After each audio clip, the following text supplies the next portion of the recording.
श्री स्वामी समर्थ. जय जय स्वामी समर्थ. तुम्हा सर्वांचं पुन्हा एकदा अगदी मनापासून मी आपल्या या नवीन व्हिडिओमध्ये स्वागत करते. नवीन वर्ष हे सुरू झाले आहे आणि नवीन वर्षाचा येणारा सर्वात पहिला सण आहे तो म्हणजेच मकर संक्रांत. आणि आजच्या या व्हिडिओमध्ये आपण बघणार आहोत की असे कोणते उपाय आपल्याला मकर संक्रांतीच्या दिवशी करायचे आहे की जे केल्याने आपल्याला येणाऱ्या पुढच्या मकर संक्रांतीपर्यंत म्हणजेच वर्षभर सुख समृद्धी आणि त्याचप्रमाणे धनाची प्राप्ती होईल. आणि त्याचप्रमाणे जर आपल्याला नोकरीमध्ये काही अडचणही येत असेल तर ती सुद्धा हे उपाय केल्याने मकर संक्रांतीच्या दिवशी हे उपाय केल्याने दूर होईल. याबद्दल आपण आजच्या या व्हिडिओमध्ये माहितीही बघणार आहोत, त्यामुळे हा व्हिडिओ शेवटपर्यंत नक्की बघा. 15 जानेवारी 2024 रोजी मकर संक्रांती आहे. मकर संक्रांतीच्या दिवशी सूर्य हा मकर राशीमध्ये प्रवेश करत असतो आणि उत्तरेकडे सरकतो आणि या दिवसापासूनच वसंत ऋतूची सुरुवात ही होत असते. आपल्या संपूर्ण भारतामध्ये मकर संक्रांती हा सण साजरा केला जातो. आपल्या भारतात हा पिकांच्या आगमनाचा उत्सव म्हणून साजरा केला जातो. मकर संक्रांती या सणाच्या वेळेस शेतातली पिकेही बहरलेली असतात. वेगवेगळ्या प्रकारची फळे भाज्या यांनी शेतातली पिकेही बहरून आलेली असतात आणि म्हणूनच मकर संक्रांती हा सण पिकांच्या आगमनाचा उत्सव साजरा करण्यासाठी साजरा केला जातो. मकर संक्रांतीला गंगेमध्ये स्नान करण्याला अत्यंत महत्त्व हे दिले गेले आहे.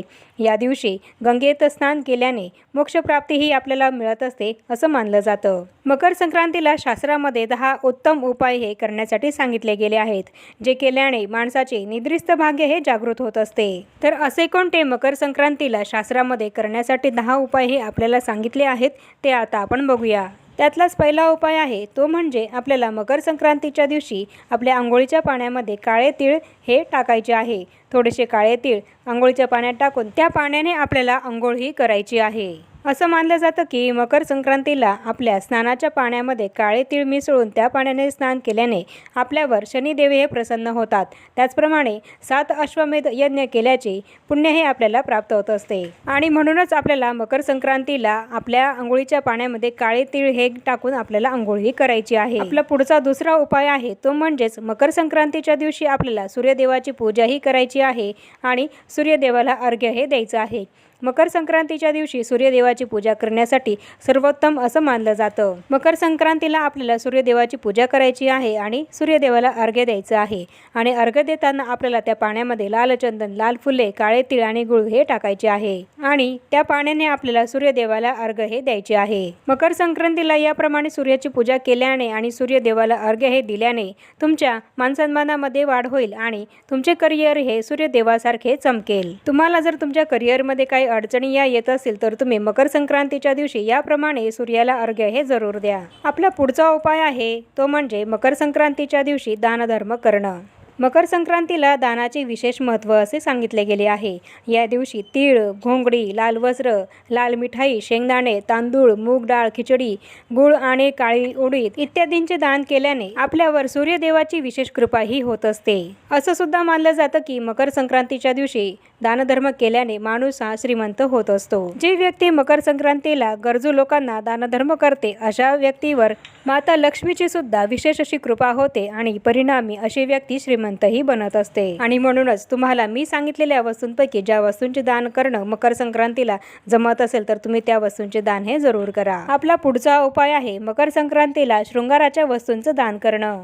मकर संक्रांतीला आपण सर्व विवाहित स्त्रिया या हळदी कुंकूचा कार्यक्रम हा करत असतो आणि आपण सवाष्ण स्त्रियांना हळदी कुंकू देऊन त्याचप्रमाणे सवाष्णाचे वाण हे सुद्धा देत असतो आणि विवाहाच्या साहित्याचे वाटप हे करत असतो. मकर संक्रांतीला या सवाष्णाचे दान देऊन शृंगाराच्या वस्तूंचे दान देऊन आपण आपल्या सौभाग्याचे आयुष्य हे वाढवत असतो आणि म्हणूनच आपल्या पतीचे आयुष्य वाढावे, आपल्याला सौभाग्य हे लाभावं याकरता आपण मकर संक्रांतीच्या दिवशी शृंगाराच्या वस्तूंचे दान हे जरूर करा. आपला पुढचा उपाय आहे मकर संक्रांतीला आपल्याला पितरांना नैवेद्य हा जरूर अर्पण करायचा आहे. पितरांना नैवेद्य अर्पण केल्याने आणि मकर संक्रांतीच्या दिवशी श्राद्धविधी केल्याने पितर हे आपल्यावर वर्षभर प्रसन्न राहतात आणि पितरांच्या आशीर्वादाने आपल्या कुटुंबात वंशवृद्धीही होते. तसंच पितरांच्याच आशीर्वादाने आपले वैवाहिक जीवन हे आनंदी राहते. मकर संक्रांतीला पितरांना नैवेद्य अर्पण केल्याने आणि श्राद्धविधी केल्याने आपल्याला पितरांचे अखंड आशीर्वाद हे मिळत असतात आणि म्हणूनच आपल्याला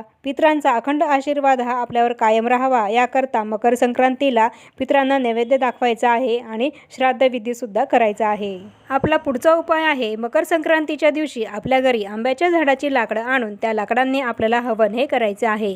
यामध्ये आपल्याला गायत्री मंत्राचा 108 वेळा जप करून त्या हवनामध्ये आपल्याला काळे तीळ हे टाकायचे आहे। काळे तीळ हे त्या हवनामध्ये आपल्याला अर्पण हे करायचे आहे। असं मानलं जातं की हा उपाय केल्याने आपल्या घरामध्ये सुख समृद्धीही येत असते। त्याचप्रमाणे आपल्या घरात जे काही रोग असतात ते नष्ट होतात। आपल्या घरामध्ये सकारात्मक ऊर्जेचा प्रवाह वाढत असतो। आपल्या घरामध्ये सुख समृद्धी नांदावी आणि त्याचप्रमाणे जे काही रोग आहेत आपल्या घरात ते नष्ट व्हावे याकरता आपल्याला मकर संक्रांतीच्या दिवशी हे हवन जरूर करायचे आहे। आपला पुढचा उपाय आहे, मकर संक्रांतीला आपल्याला गायींना हिरवा चारा हा खाऊ घालायचा आहे।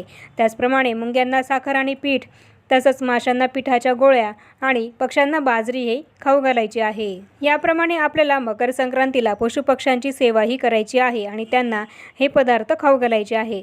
असं केल्याने आपल्या घरामध्ये पैसा येण्याचा मार्ग हा मोकळा होत असतो। आता तुमच्या घराच्या आजूबाजूला जर गाय नसेल तर तुम्ही तुमच्या घराच्या आजूबाजूला जे काही पशुपक्षी असतील त्या पशुपक्ष्यांना तुम्हाला जे काही खायला मकर संक्रांतीच्या दिवशी शक्य असेल तर ते तुम्ही नक्की खाऊ घाला। हा उपाय केल्याने तुमच्या घरामध्ये पैसा येण्याचा मार्ग हा सुकर होईल। आपला पुढचा उपाय आहे, मकर संक्रांतीच्या दिवशी मुठभर काळे तीळ हे आपल्या कुटुंबाच्या प्रत्येक सदस्याच्या डोक्यावरून 7 वेळा उतरवायचे आहे आणि उत्तर दिशेला फेकून द्यायचे आहे। असं मानलं जातं की हा उपाय केल्याने जे काही आपले रोग असतात ते बरे होतात आणि कर्जाच्या समस्येतून आपली सुटकाही होत असते। आपला पुढचा उपाय आहे, मकर संक्रांतीच्या दिवशी तुपाचे दान हे आपल्याला करायचे आहे। असं म्हटलं जातं की मकर संक्रांतीच्या दिवशी तुपाचे सेवन आणि दान केल्याने आपल्या कीर्तीमध्ये वाढ होते आणि आपल्याला भौतिक सुख हे प्राप्त होते। आणि म्हणूनच तुम्हाला जर मकर संक्रांतीला गरजू व्यक्तींना तुपाचं दान करणं हे शक्य असेल तर ते नक्की करा।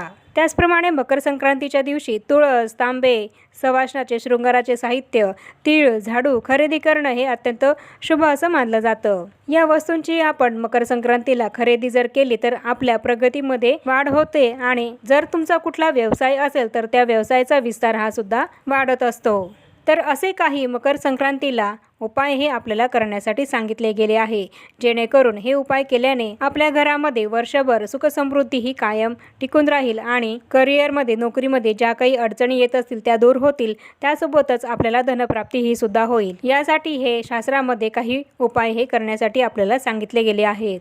तर याप्रमाणे तुम्हाला जे उपाय मकर संक्रांतीला करणं शक्य होईल ते तुम्ही नक्की करा। आणि आता या छोट्याशा माहितीसोबत आपण आपला आजचा व्हिडिओ इथेच थांबूया। चॅनलवर जर पहिल्यांदाच आला असाल तर चॅनलला जरूर सबस्क्राईब करा आणि या व्हिडिओला लाईक आणि शेअरसुद्धा जरूर करा। आणि भेटूया पुन्हा अशाच नवीन एका माहितीपूर्ण आणि महत्त्वपूर्ण व्हिडिओसोबत। तोपर्यंत सर्वांना श्री स्वामी समर्थ।